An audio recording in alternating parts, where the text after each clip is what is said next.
Welcome back, everyone, and I'm here again with SBR contributor Jordan Sharp. And today, we're going to look at how those odds have been acting up for the NFC Conference Championship game between the Green Bay Packers and the Seattle Seahawks. What's going on, Jordan? How you doing, man? Hey, I'm doing good. Final four. Let's talk some football. No doubt, brother. All right, so odds makers opened this one up at -7 in favor of the Seattle Seahawks. Since then, that line's gone up to 7.5.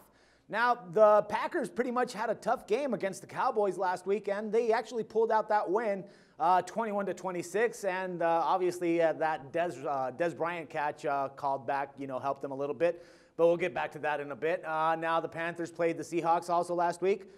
Kind of started slow, and eventually, the Seahawks just picked up and beat, the Panthers 17-31.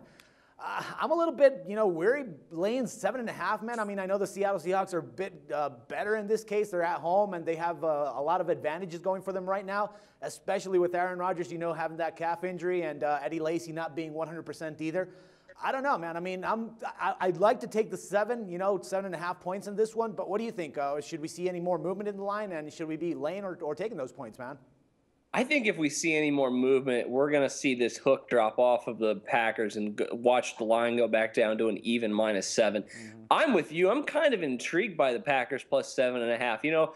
I was joking with a buddy of mine, and he made a pretty funny point.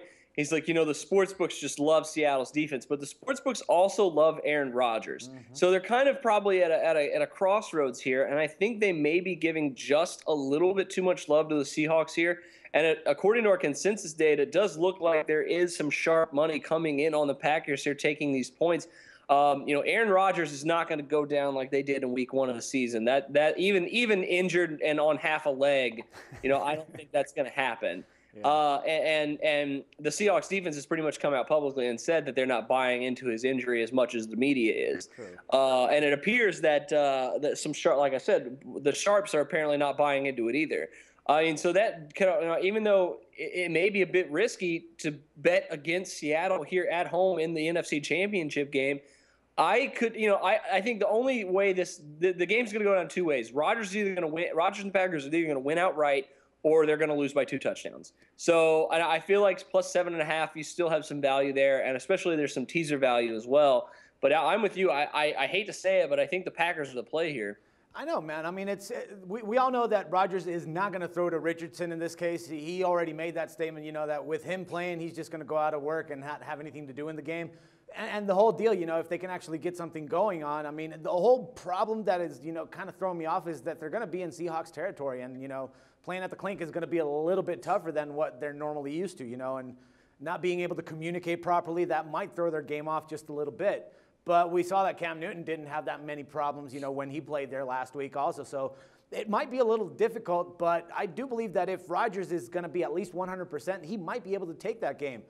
Maybe if the Seahawks do win it, I don't see him winning by a couple of touchdowns, maybe a touchdown and a field goal. But still, we could probably do a tease and look maybe at the total and take grab the points on the Packers. How about that one, man?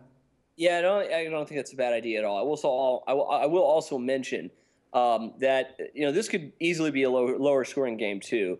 Total of 46 and a half, depending on where you're looking at, is pretty high. And both of these teams are going to want to run the ball. The Packers ran the ball 29 times last week. They're going to want to try to at least limit the pressure on Aaron Rodgers and the amount of times he has to scramble and throw. Because he is a little bit slower than he is with this torn calf muscle. And B, they're going to want to at least get the Seahawks secondary to respect the run game, maybe sneak some of those really excellent safeties into run coverage, and then throw the ball, because the Packers are going to have to get creative here, and Eddie Lacy is going to play a big part in this. Whether or not they're going to have success against Seattle's defense, I think is up for debate, and we're going to see obviously here in less than 48 hours. But that's where I'm at with this game. I think that I think the Packers could win outright. I think that because this could be a lower scoring game, I think just all signs really point to the Packers here. So a teaser, yeah, definitely not against that idea of adding points to the Packers here and going with the under at moving that total up to above 50 points. So if you feel a little safer needing to do that, I think that's definitely a good wager for you this week. All right, man. Sounds like a plan. Thanks a lot, Jordan. Great pick here, and I guess we'll be talking pretty soon again, man. Yep. We'll talk some Super Bowl next week. You got it, brother. All right, man. For SBR Picks, this is Dax Floyd. The SBR Network offers free sports picks and game breakdowns, big money free betting contests year-round, a real-time Vegas-style odds monitoring service, and much more. So come see for yourself. To stay updated on SBR news and promotions, follow us on Twitter, Facebook, and Google+, and do be sure to subscribe to the Sportsbook Review YouTube channel to catch all our daily sports shows.